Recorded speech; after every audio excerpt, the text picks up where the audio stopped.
उन लोगों के खिलाफ हमारी लड़ाई हो रही थी। हम यहाँ कांग्रेस में रह कर के हम आरएसएस जनसंघियों के खिलाफ लड़ाई लड़ रहे थे।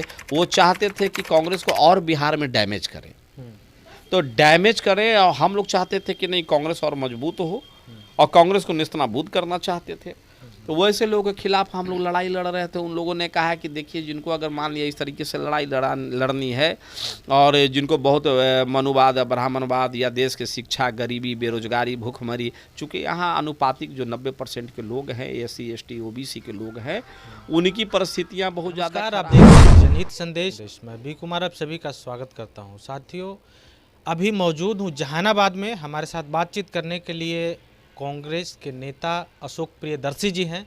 इनसे हम सीधा बातचीत करेंगे, चूँकि अभी कुछ दिन पहले ही ये मांझी जी के पार्टी में थे, यानी कि हम पार्टी में, अभी आ गए हैं कांग्रेस में। हालांकि मांझी जी के पार्टी से पहले भी इन्होंने कांग्रेस में ही था। अब कांग्रेस छोड़ करके मांझी जी के पार्टी में क्यों गए और मांझी जी के पार्टी छोड़ करके कांग्रेस में क्यों आए, इन्हीं सब मुद्दे पे इनसे बातचीत करेंगे और ये जानने का प्रयास करेंगे कि इनका क्या कुछ कहना है। सबसे पहले तो सर स्वागत है। आपके चैनल से देख रहे सभी दर्शकों को जय भीम, और आपको बहुत बहुत बधाई, धन्यवाद। पहली बार तो मेरा आपसे ये सवाल रहेगा सर कि आप कांग्रेस में बने हुए थे, कांग्रेस छोड़ करके आप हम पार्टी ज्वाइन किए, यानी कि मांझी जी की पार्टी। अब मांझी जी के पार्टी को छोड़ करके फिर से घर वापसी कांग्रेस में आ गए हैं, क्या कहेंगे? थोड़ी सी भूमिका देते हुए हम कहना चाहेंगे आपके प्रश्न का उत्तर। भूमिका में यह है कि भारत देश एक लोकतांत्रिक देश है, बिल्कुल, और बाबा साहब के और उनके सहयोगी और उस समय के समकालीन बड़े विद्वानों के द्वारा बनाए गए संविधान पर भारत की नींव है। और पूरे विश्व में अगर भारत की स्थिति अगर मजबूत है और सम्मान की दृष्टि से देखा जाता है, तो यहाँ का संविधान भी उसका मुख्य कारण है। और इस हालत में यहाँ जो है दो तरह के राजनीति दल भारत में है। एक रीजनल क्षेत्रीय पार्टी है और एक नेशनल पार्टी है, राष्ट्रीय स्तर की पार्टी है। तो राष्ट्रीय स्तर की कुछ पार्टियाँ हैं और कुछ क्षेत्रीय पार्टियाँ हैं। तो इस पर कोई टीका टिप्पणी नहीं है, लेकिन बात यह है कि देश हित में, चूँकि मैं कांग्रेस पार्टी का बाय बर्थ में कांग्रेसी रहा हूँ, हमारे पुरखे भी कांग्रेसी रहे हैं। हम लोग देश के आज़ादी के समय से हमारे यहाँ एक लिस्ट, लंबी लिस्ट है कि हम लोग कांग्रेसी हैं। तो कहीं इधर उधर कोई आटी पार्टी का मामला बनता नहीं है। लेकिन बीच के दिनों में जनसंघी RSS के लोग, BJP के लोग कांग्रेस में पहले से भी घुसपैठिया करके बैठे थे। तो एक देश को आज़ाद कराने वाली एक बड़ा जंगी बेड़ा के रूप में कांग्रेस पार्टी जिसको आज़ाद कराया। अब देश को आज़ादी कराने के बाद जो अपना देश का संविधान, अपनी देश की व्यवस्था के साथ देश के विकास में लग गए। यहाँ के बड़े बड़े नेता, कालांतर में जो हुए प्रधानमंत्री, राष्ट्रपति, तमाम जो अपने स्तर के जो लोग थे अपने तरीके से न्याय काम कर रहे थे। और इस न्यायिक काम के साथ साथ इसमें घुसपैठिया स्लीपर सेल्स की तरह कुछ जनसंख्यी लोग प्रवेश किए, जिनको देश के आज़ादी के पूर्व जो है अंग्रेज़ों के चाटुकार हुआ करते थे, सावरकर, गोलवरकर के लोग हुआ करते थे। और वही लोग देश आज़ादी होने के बाद में यहाँ जो है कांग्रेस में घुसपैठ किया स्लीपर सेल की तरह। और यहाँ आने के बाद में उन लोगों ने मुख्य पदों पर आसीन होकर, चूँकि कांग्रेस से सर्वधर्म संभाव के लोग हैं, देश के विकास में विश्वास रखती है, इसलिए सबको, देशवासी होने के नाते सबको सम्मान दिया कि भाई ठीक है, कांग्रेस में आए हो तो आपका स्वागत है, आप काम करो। लेकिन वो जनसंघी लोग पूरे प्लानिंग के साथ, जो 50 साल 100 साल का प्लान करते हैं, उस प्लान के साथ इसके अंदर आए और बड़े बड़े पदों पर आसीन हो करके और बड़े बड़े घोटाला करके, बड़े बड़े मैंने कारनामा करके कांग्रेस पार्टी को कहीं ना कहीं कमज़ोर और बदनाम करने की कोशिश किया।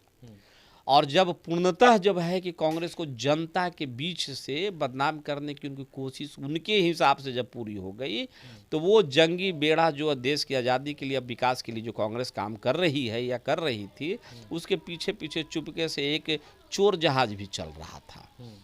तो उस पे सारे, उस बेड़े पे सारे लोग कांग्रेस के बने जहाज को छोड़ करके कि अब तो लगता है कि अब डूबने वाला है, टूटने वाला है, अब ये मैंने समाप्त हो गया, जितना इसको हमको अंदर से कमज़ोर करना था कर दिया, और अपने बेड़े पे लोग वापस चले गए। यानी कि भाजपा की उत्पत्ति होती है और भारतीय जनता पार्टी में सारे जनसंघी अपने सिस्टम से चले जाते हैं और देश को लूटने खसूटने के लिए खास करके के कारपोरेट घराने कहने का मतलब देश के लिए अच्छी बात है, कोई आतंकी नहीं है। कारपोरेट तो अच्छा चीज़ होता है, देश के माने आर्थिक स्थिति को मजबूत करता है, लेकिन केवल अपने लिए स्टेट बनाना, कैपिटल बनाना, इकोनॉमिकल रिसोर्सेज बनाना, आम जनता के हित से कोई लेना देना नहीं।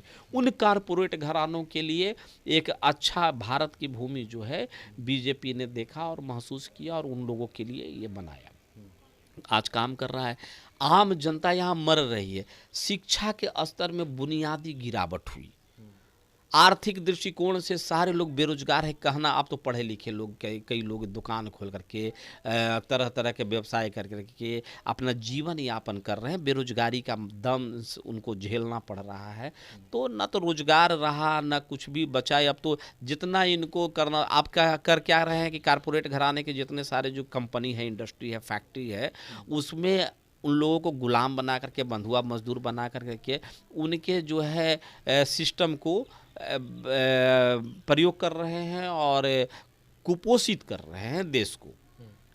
तो इस तरीके से आप कुल मिलाकर के हम संक्षिप्त में अगर हम कहें तो भाजपा का या आरएसएस का स्टैंड रहा था कि देश को कैसे लूटा जाए। तो आज़ादी के बाद, आज़ादी के पहले भी उन अंग्रेज़ों की चाटुकारिता करके लूट रहे थे और देश आज़ाद होने के बाद में अपना बन करके और यहाँ लूटने का काम किया। तो वैसे लोगों से हमारा संघर्ष चल रहा था। आज भी स्लीपर सेल और बीजेपी आरएसएस के लोग कांग्रेस में भरे पड़े हैं, लेकिन यहाँ ओरिजिनल कांग्रेसियों से अब उनको बहुत परेशानी हो रही है। अब क्या हो रहा है कि उन लोगों के खिलाफ हमारी लड़ाई हो रही थी। हम यहाँ कांग्रेस में रह कर के हम आरएसएस जनसंघियों के खिलाफ लड़ाई लड़ रहे थे। वो चाहते थे कि कांग्रेस को और बिहार में डैमेज करें, तो डैमेज करें, और हम लोग चाहते थे कि नहीं, कांग्रेस और मजबूत हो और कांग्रेस को नेस्तनाबूद करना चाहते थे। तो वैसे लोगों के खिलाफ हम लोग लड़ाई लड़ रहे थे। उन लोगों ने कहा कि देखिए, जिनको अगर मान लिया इस तरीके से लड़ाई लड़नी है और जिनको बहुत मनुवाद, ब्राह्मणवाद या देश के शिक्षा, गरीबी, बेरोजगारी, भूखमरी, चूँकि यहाँ अनुपातिक जो 90% के लोग हैं, SC ST OBC के लोग हैं, उनकी परिस्थितियाँ बहुत ज़्यादा ख़राब है। उनकी हक की लड़ाई के लिए हम आवाज़ उठाते थे। तो इन जो वैसे मानसिकता वाले लोग थे, उन लोगों ने कहा कि ऐसा काम करिए ना आप कि आप चले जाइए कांग्रेस छोड़ करके, कि यहाँ रहना होगा तो आपको जनसंघी विचारधारा के साथ रहना होगा, नहीं अगर आपको अच्छा लगता है तो आप जाइए। ऐसी बात मैंने ऑथेंटिक तरीके से नहीं कही, बंद कमरे में कहा गया, भाया मीडिया कहा गया।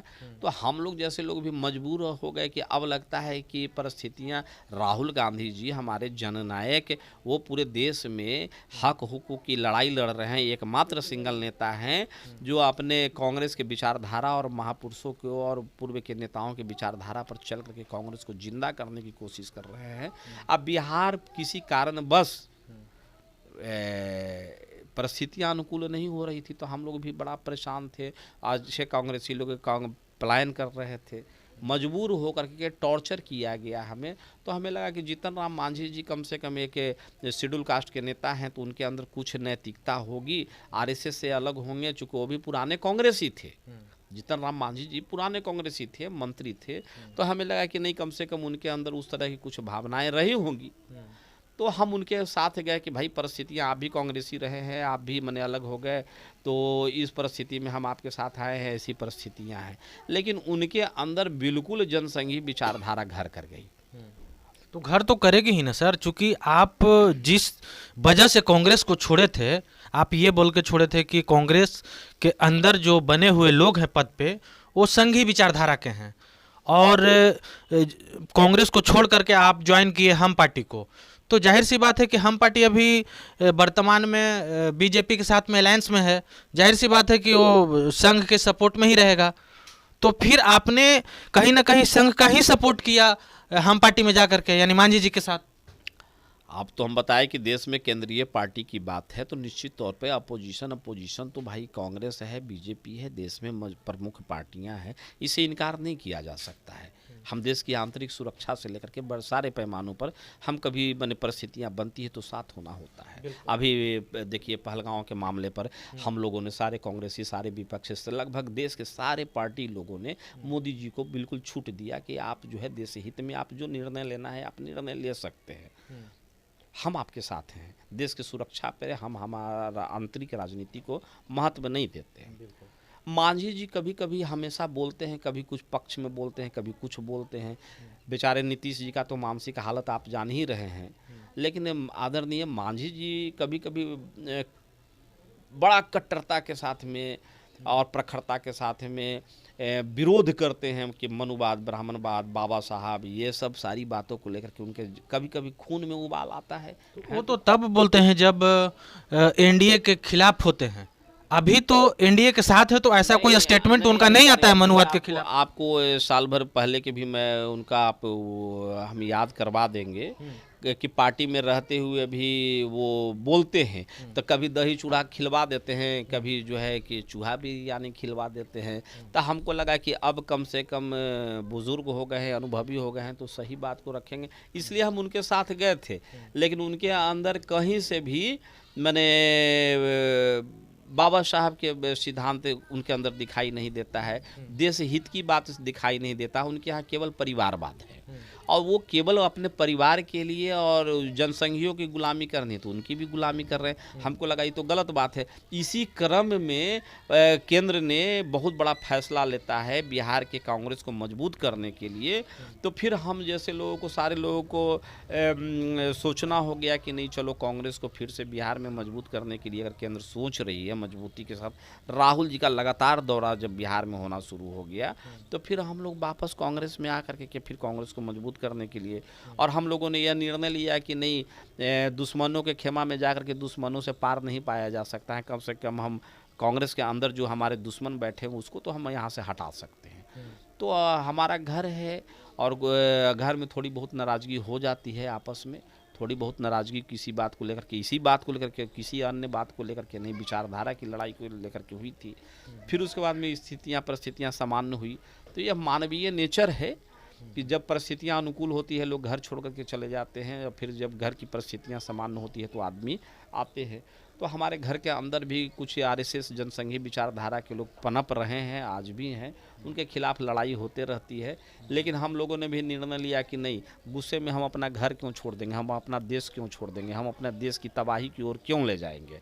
अगर हमको है तो हमने भी आनंद फानंद में निर्णय लिया था जो गलत था, उसको मैं अप्रिशिएट करता हूं, लेकिन अपने घर को मजबूत करूंगा और घर के अंदर जो हमारे स्लीपर सेल बैठे हैं उनको हम बेनकाब करेंगे, उनको पार्टी से बाहर जाने पर मजबूर करेंगे और देश की एकता अखंडता के लिए हम लोग कांग्रेस के और गठबंधन के साथियों के साथ मजबूती से पूरे देश में तमाम जो आने वाला समय में राज्यों में चुनाव है उसमें भी मजबूती के साथ हम लोग काम करेंगे।